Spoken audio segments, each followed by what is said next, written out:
Good evening. I'm glad you're here.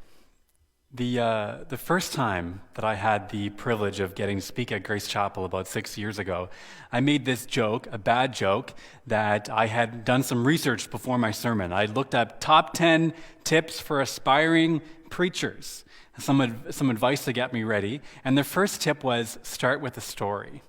And so that's what I did then, and I'm going to take that advice again tonight. In 2015, Allison and I were spending Christmas in Ottawa with her family. She had her uncle visiting from the States, and we decided all together, let's go pick out a Christmas tree.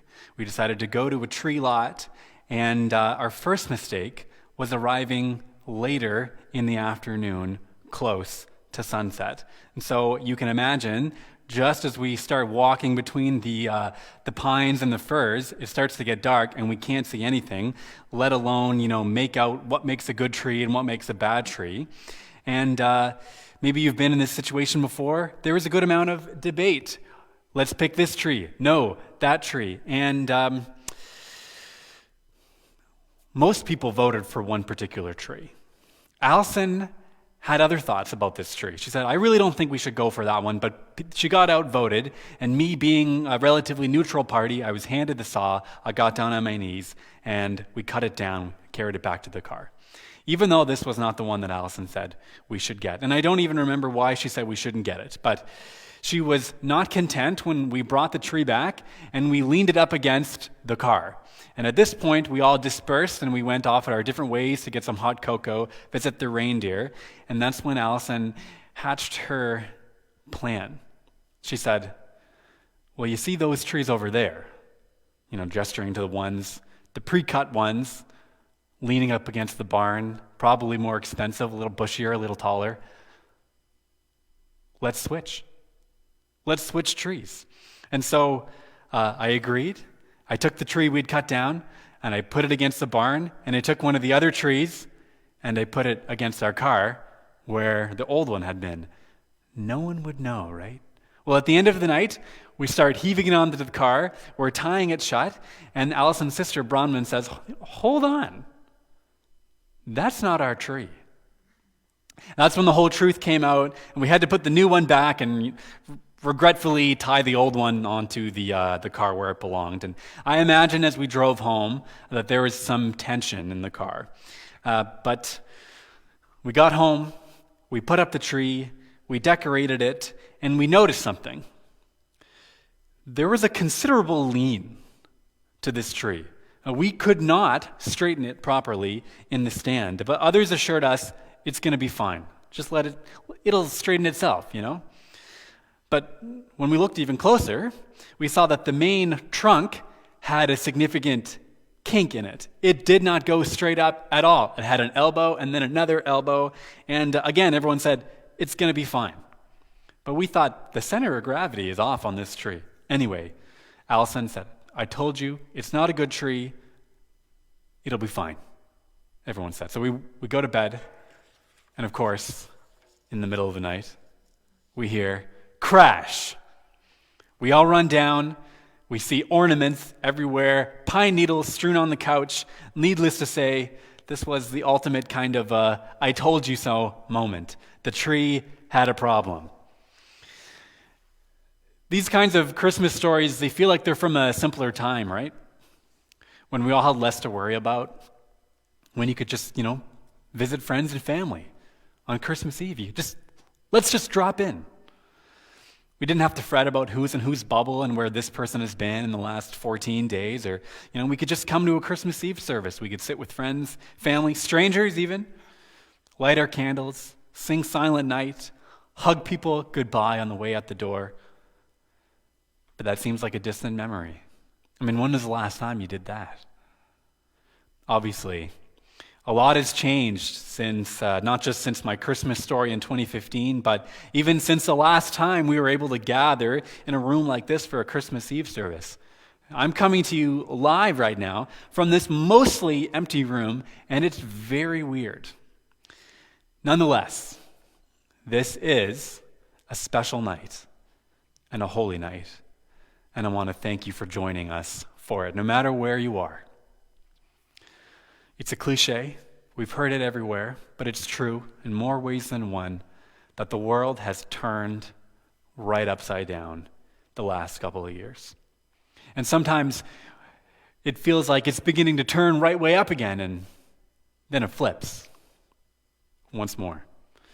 Not only has the world flipped, but each one of our lives has flipped a couple times in the past few years. I know mine has definitely felt like it's been on a roller coaster, flipping all the time. And I actually can't think of too many families watching this. I can't think of too many families in our community who haven't had experiences in the last couple of years that have just felt them flip right upside down. It could be a birth, death, an illness, an accident. In that video that we just watched, right at the end, there was a couple moments of flipping, but one in particular. Do you remember how it went? There was King Herod, this gigantic figure. He's looming over the night sky, and he's reclining sort of carelessly. You can imagine power hungry, while all the people kind of suffer. They're oppressed. And then, just when you think he's getting comfortable, he starts to flip out of the scene. And up rises in his place a new figure. This one's a little smaller. This one's sleeping. And this one's wrapped in swaddling clothes. And with the arrival of that child, the image is suggesting, the whole world order has been flipped upside down. So the people, the world, indeed, all of creation is groaning as if in labor for a Savior, for a Messiah, for God himself. And God has supposedly not even spoken to his prophets for 400 years. So what insanity it is really that the story of salvation is going to slow right down, and the focus of world history is going to zoom right in onto one young family. I know we've already heard the story 3 times tonight, but I'm just going to retell certain portions of it again, yes, a 4th time. And it's because this is not just a story that we're meant to hear. It's a story to meditate on, so it's good to hear it in different ways. So as the story goes, on the outskirts of a small town in occupied territory on the other side of the world, a young peasant woman, heavily pregnant, begins to go into labor. She's traveled a long way. She's so far from home and any sense of familiarity. And outrageously, she can find no place to safely give birth. After personally seeing what's involved in a child coming into the world this year, the build up to it, the anticipation, the preparation, the idea of having no place to give birth is a terrifying one. Imagine being that woman. Unseen by the world, she, like all creation, she's groaning in labor, and she delivers the child in a stable, maybe a back room. At least it's where her relatives perhaps kept their cattle. And she lays this child, you can imagine him being minutes old, and she lays him in a feeding trough for animals. Actually, this is disgusting. We used to have a small number of chickens in our backyard, and the place that they ate out of was foul, pun intended. So imagine putting a baby in that place. That is just unspeakable. And this is the kind of thing that would be so disturbing to us nowadays that we would want to kind of shove it out of our mind because we're repulsed by it. And we actually like to pretend that people aren't in these kinds of situations anymore, that things like this don't happen in the world anymore. But Dietrich Bonhoeffer, the German theologian, he says this about the manger. This is a longer quote, but it's a beautiful one. No powerful person dares to approach the manger. This even includes King Herod. For this is where thrones shake, the mighty fall, the prominent perish, because God is with the lowly. Here, the rich come to nothing, because God is with the poor and hungry. But the rich and satisfied, he sends away empty. Before Mary, the maid, before the manger of Christ, before God in lowliness, the powerful come to naught. They have no right, no hope. They are judged. Again, who among us will celebrate Christmas correctly? Whoever finally lays down all power, all honor, all reputation, all vanity, all arrogance, all individualism beside the manger. Whoever remains lowly and lets God alone be high. Whoever looks at the child in the manger and sees the glory of God precisely in his lowliness. And that is the wonder of all wonders, that God loves the lowly. God is not ashamed of the lowliness of human beings. God marches right in. He chooses people as his instruments and performs his wonders where one would least expect them. God is near to lowliness. He loves the lost, the neglected, the unseemly, the excluded, the weak, and the broken. Christmas, as the poem read by Juliet tonight declares, Christmas sets the center on the edge, the center of history, the height of triumph, the picture of divinity, on the edge of town, outbuildings of an inn, the fringe of empire, far from privilege and power. And because of this, the world is flipped upside down. The poem goes on. A tiny seed unfolding in the womb becomes the source from which we all unfold and flower into being. In him, in this baby, we're told all things hold together. And by this infant, all things are made. The song, O Holy Night, summarizes it beautifully. It says, long lay the world in sin and error pining, till he appears, and the soul felt its worth. A thrill of hope, the weary world rejoices, for yonder breaks a new and glorious morn. His law is love, and his gospel is peace. Chains shall he break, for the slave is our brother, and in his name all oppression shall cease. These stories, these carols, these thoughts, they're all nice and inspiring, right? They all lift us up some ways. But if we start thinking too much, it seems sometimes like that these ideals, they kind of fall flat in the face of our reality, which is quite stark and quite bleak these days. I mean, what a world we live in. The pandemic rages on stronger than ever. Misinformation proves more powerful than truth. A shooting takes the life of a young boy in our city this week. There's ethnic genocide in China. Afghanistan falls to the Taliban. Civil war in Ethiopia. Opioids, homelessness, racial tensions, the list goes on. What does this story? It's all too familiar to us. It's told in these cheesy movies, in these children's pageants. What does this have anything to do with our real lives, with our complicated world? What does the story mean for us? Well, it wouldn't mean much at all if it wasn't true. But it is. It's a story that's more than just another story. It's a recounting of history, not too long ago, if you really think about it. It's about an actual child born in the actual world, this world, not some fictional, far-off, irrelevant fairy tale world where everything works out. It certainly didn't. But this world, the messy, dark, and cruel world. Jesus, born onto the same planet that you were. His story, every bit as real as yours. And because it's true, it means that God is doing something good in the world, though perhaps hidden.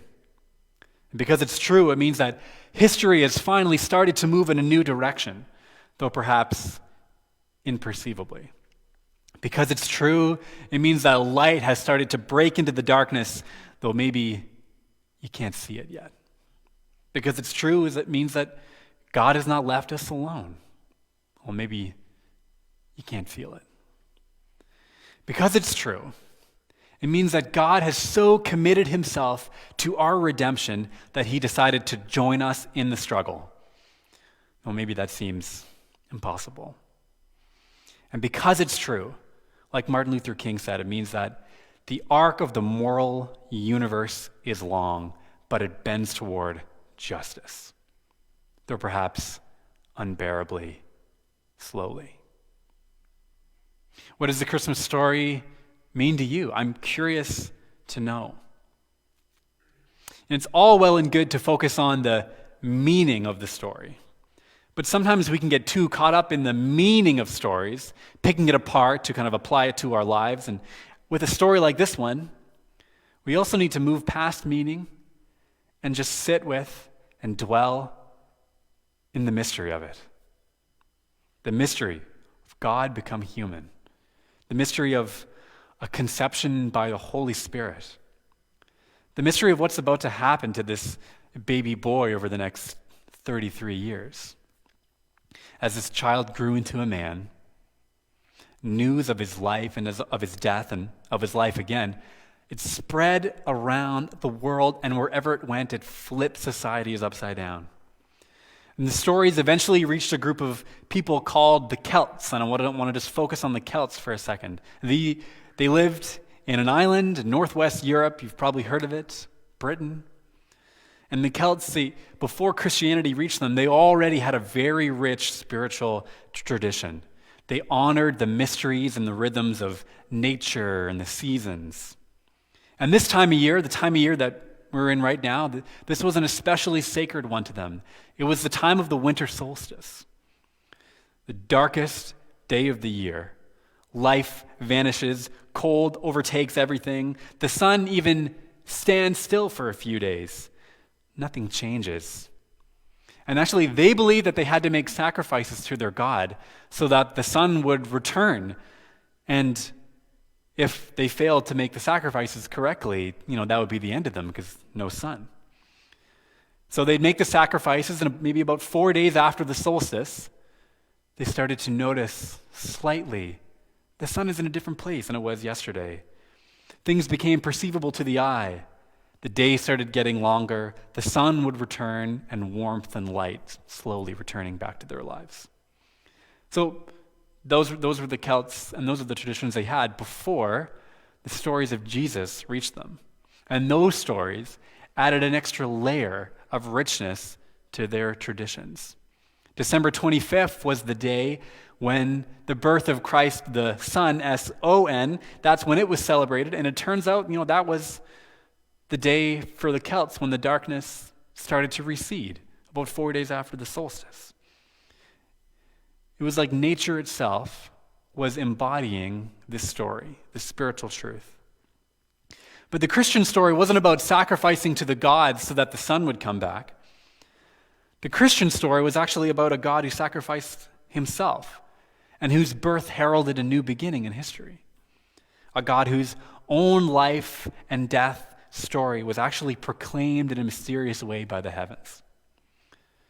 The Christian story said that in the darkness, in the death, it wasn't necessarily an end to the light, but it was really just the beginning of the light's return.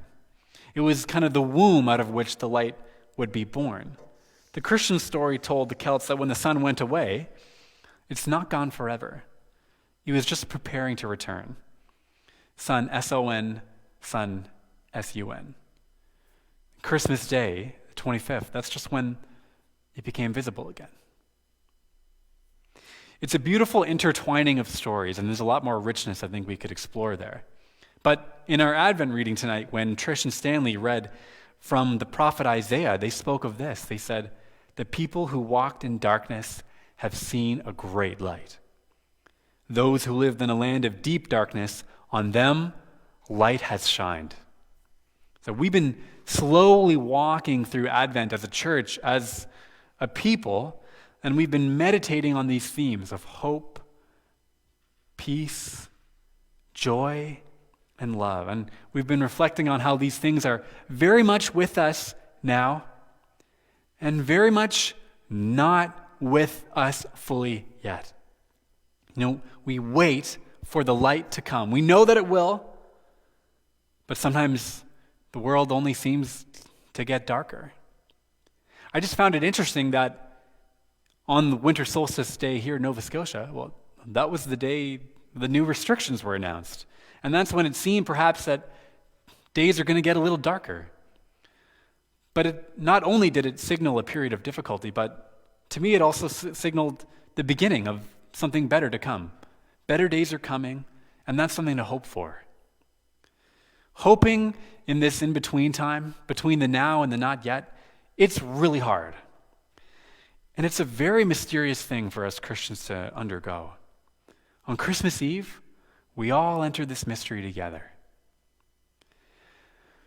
My father-in-law would often ask me why God allows bad things to happen to good people. And I don't think I ever provided him an adequate answer. I'm not sure anyone really provided him an answer that satisfied him. But it was a question that he lived out himself last Christmas when he had a stroke and he lay in the hospital for 40 days before passing on Boxing Day of all days. A lot has changed since Christmas 2015 when I told you that story at the beginning. And because of Christmas 2020 for our family, every Christmas from now on is going to be a little harder than it would have been otherwise. The memories come back every Christmas as the anniversaries come by. But for our family, this time of personal darkness, personal, death, was followed by a time of light in life with the birth of our first child, a girl named Adeline. And I think I'm always going to connect those two events, the life and the death, with the mystery of the solstice and the joys of Christmas. They'll always be connected in my mind. Right? I have no doubt that many of you watching are in the middle of your own bitter seasons of darkness and disappointments. You have your tragedies, you have your laments, you have the people you can't see, the people you're never going to see again. So to you, I don't want to be trite, but I do want to offer you the chance to let this Christmas bring back some hope for you.